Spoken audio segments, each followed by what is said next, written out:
Estamos de regreso y ahora sí vamos a explicar cómo es que el centro funciona. Tienen entonces un grupo de especialistas de distintas áreas y me llama la atención que hasta el odontólogo está ahí.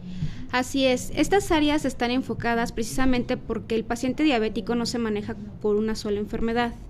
El paciente diabético viene acompañado de varias enfermedades. Dentro de estas enfermedades sabemos que los pacientes diabéticos o con síndrome metabólico tienen mayor frecuencia a perder piezas dentales, tienen mayor frecuencia a producir caries, etcétera, alguna cuestión odontológica, gingivitis, etcétera. El especialista indicado para poder tratar a tiempo todos estos padecimientos odontológicos, pues bueno, es el dentista.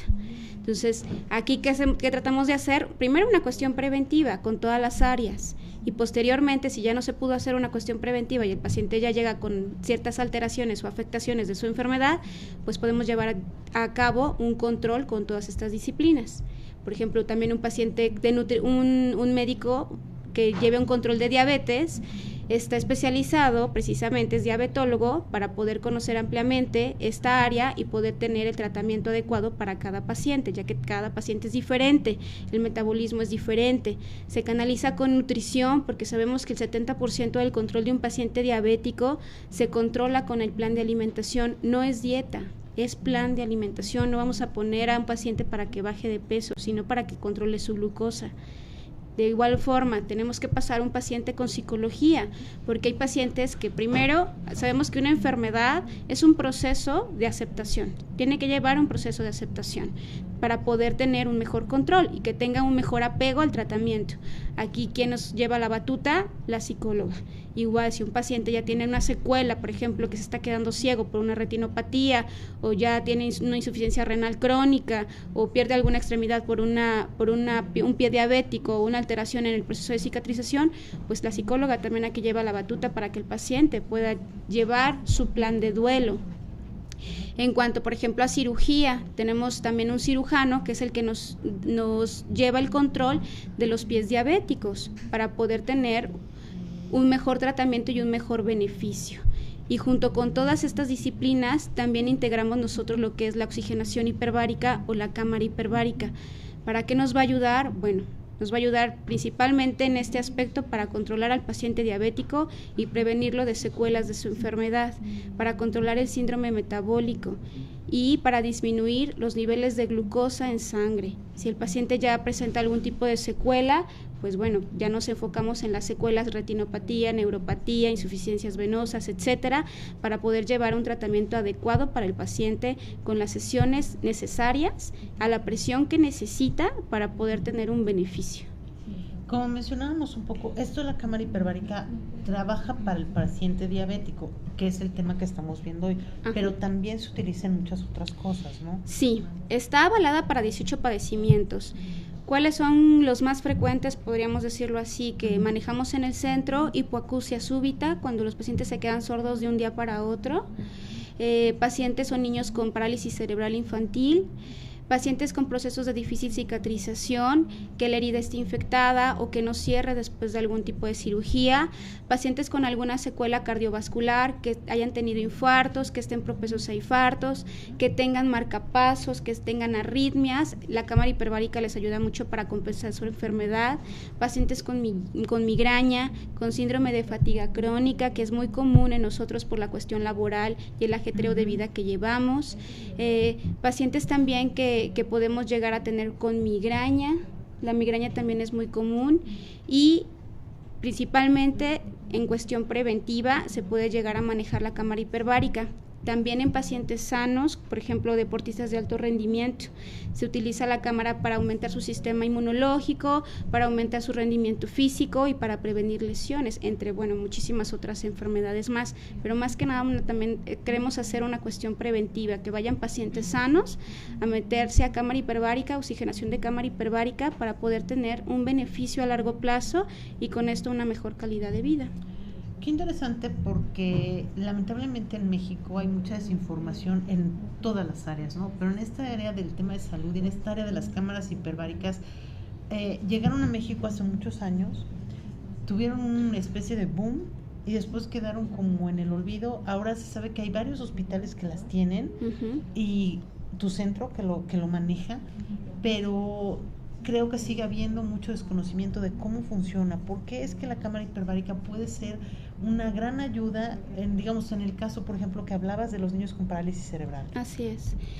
Por ejemplo, los niños con parálisis cerebral tienen un beneficio a nivel del sistema nervioso central, la cámara hiperbárica, siempre y cuando se someta al niño a sesiones de cámara antes de los 6 años de edad. Porque ya pasando los 6 años de edad, el sistema nervioso central ya está maduro y ya no hay forma de ayudarlo, por decirlo así. ¿En qué previene? Previene las cuestiones motoras. Sabemos que estos niños tienen alteraciones motoras, no pueden caminar bien, no pueden hablar, hay algunos que no hablan ni caminan nunca.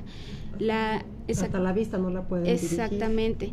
La cámara que nos ayuda a que los daños sean menores y que puedan tener una actividad lo más semejante a que puedan valerse por sí solos. A eso nos ayuda la cámara, porque desgraciadamente es una enfermedad que no se puede curar.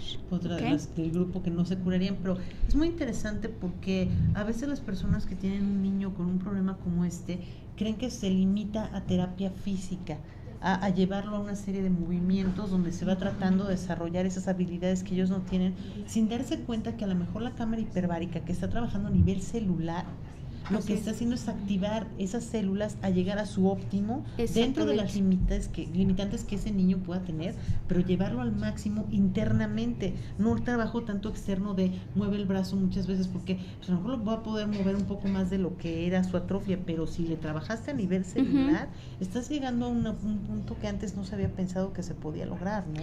Así es, mira, en sí, todo tratamiento con oxigenación hiperbárica tiene que llevar un tratamiento en conjunto. Realmente es un tratamiento que tiene que llevar la mano de algún, por ejemplo, de parálisis cerebral infantil, a la mano de un neurólogo, a la mano de un especialista en medicina hiperbárica y a la mano de un rehabilitador físico o terapéutico del lenguaje. Todo tiene que ir en conjunto para poder tener un mayor beneficio en el paciente. Ni la terapéutica del lenguaje ni el neurólogo ni la cámara lo van a hacer solo. No, nunca, y en ningún tratamiento.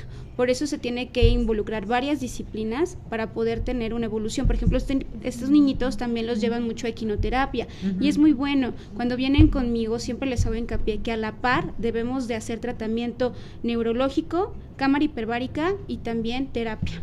Terapia de lenguaje y también una terapia motora, porque así se ve mayor el beneficio, ya que nosotros estamos estimulando las neuronas, entonces necesitamos que al momento que se estén estimulando, pues exactamente, y con eso se ve mayor el beneficio del paciente. Y eso es una de las aplicaciones, cuando hay demasiadas más aplicaciones que podríamos ver, ¿no? En el centro lo dirigen mucho a estos temas de las enfermedades que hablamos, pero supongo que también si alguien llega buscando una ayuda en un determinado tema, ustedes evalúan y pueden ser de gran ayuda para ciertos padecimientos, ¿no? A nivel neurológico, ¿no? Hablando de eso. Así es. También hacemos hincapié de que la cámara hiperbárica no es una terapia alternativa, es una terapia coadyuvante. Es una terapia que va en conjunto con las demás disciplinas médicas. Importante, cualquier cámara hiperbárica que pudiera acudir, las personas o los pacientes tienen que ser valorados por un médico hiperbarista certificado, porque son grandes riesgos que podemos llegar a tener si metemos un paciente que no es candidato a cámara. Eso es muy importante. Primero tenemos que ver que el paciente sea candidato a cámara, que su enfermedad esté dentro del protocolo que le va a servir la cámara, ver a qué presión se le tiene que meter, porque no a todos los pacientes se les mete a la misma presión. Cada protocolo tiene su presión atmosférica, y ver principalmente también la cantidad de sesiones que necesitamos y cuántos ciclos necesitamos para tener realmente el beneficio del paciente. Y eso todo a través de una evaluación, de una valoración que ustedes como médicos certificados son capaces de hacer para cada persona. Y yo preguntaba que cuáles eran las edades para entrar, ¿no? Porque uno imagina, al estar viendo las imágenes de la cámara, que a lo mejor hay límite de edad, tanto para desde el inicio de la vida o al final de la vida, ¿no? ¿Hay límites? No hay límite de edad, lo único que nos puede llegar a limitar es que el paciente no sea candidato a cámara. De hecho, podemos meter intrahospitalario, que la cámara esté intrahospitalaria, a niños recién nacidos que hayan tenido algún problema de hipoxia en el nacimiento. podemos meter, por ejemplo, a pacientes de 99, 100 años, siempre y cuando sean candidatos. ¿Cómo no podemos ser candidatos a sesiones de cámara hiperbárica? Que tengan alguna restricción pulmonar, que el paciente, por ejemplo, sea asmático con crisis asmáticas recurrentes menores de 1 año, que el paciente tenga enfisema pulmonar crónico que dependa ya de un oxígeno para poder respirar, que tenga alguna alteración pulmonar que nos impida hacer esa función respiratoria de intercambio al 100%. También hay pacientes que si tuvieron alguna perforación de membrana timpánica menores de 1 mes, tampoco no se pueden pasar a cámara, y ciertas enfermedades que tenemos que llevar de la mano con el especialista. Por ejemplo, si un paciente tiene un glaucoma, tenemos que pedirle al oftalmólogo que nos dé su valoración primero para ver qué tipo de glaucoma tiene el paciente y ver si el glaucoma que tiene puede pasar a cámara. La cámara originalmente surge como un elemento para ayudar a los buzos, ¿no? Así es. Es su origen. Así es. A pasar por el proceso de descompensación que tienen, o de despresurización. Uh-huh. ¿Y cómo se sabe que después tiene un efecto en la parte médica? Precisamente porque se empezó a estudiar a los buzos de que tenían una mayor resistencia física. Comúnmente las personas que bucean son sanas. O sea, no hay personas enfermas que bucean. Y aparte los buzos tienen que tener un régimen de alimentación, médico, laboratorios, check-ups, etcétera, y en base a eso se empezaron a dar cuenta que tenían una mayor resistencia y una mayor prevención a ciertas enfermedades, y es cuando empezaron a estudiar todo esto, porque era la razón que ellos tenían como un mejor funcionamiento metabólico a toda la demás gente, y se dieron cuenta que era porque al aumento de presiones atmosféricas en el cuerpo y damos oxígeno es cuando hacemos ese mecanismo bioquímico en el organismo, y todo el oxígeno que inhalamos aumentando la presión atmosférica se va directamente a torrente sanguíneo, y es ahí cuando viene el beneficio médico, a diferencia de que si tomamos un tanque de oxígeno ahorita y lo inhalamos, esas partículas de oxígeno se van directamente nada más a vías respiratorias, no se van a sistema celular, no se van por medio de la sangre, y en cambio al aumentar la presión, ese es el mecanismo que hace la diferencia. Aparte hablas de algo muy curioso, perdóname, hablas finalmente de que los buzos tienen esta parte de tratamiento multidisciplinario. ¿Por qué? Porque los revisa el cardiólogo, los revisa el nutriólogo, los revisa el endocrinólogo. Al final están al someterse a esas presiones hicieron como voltearlos a ver para que se atendieran de distintas maneras, por varias áreas. Así es, detectar el por qué la diferencia, ¿no? En calidad de vida, precisamente. Ok, vamos a ir al corte y regresamos para que unifiquemos todo esto y veamos cómo es que también la parte de la psicología es muy importante en todo este proceso de tratamiento, ¿no?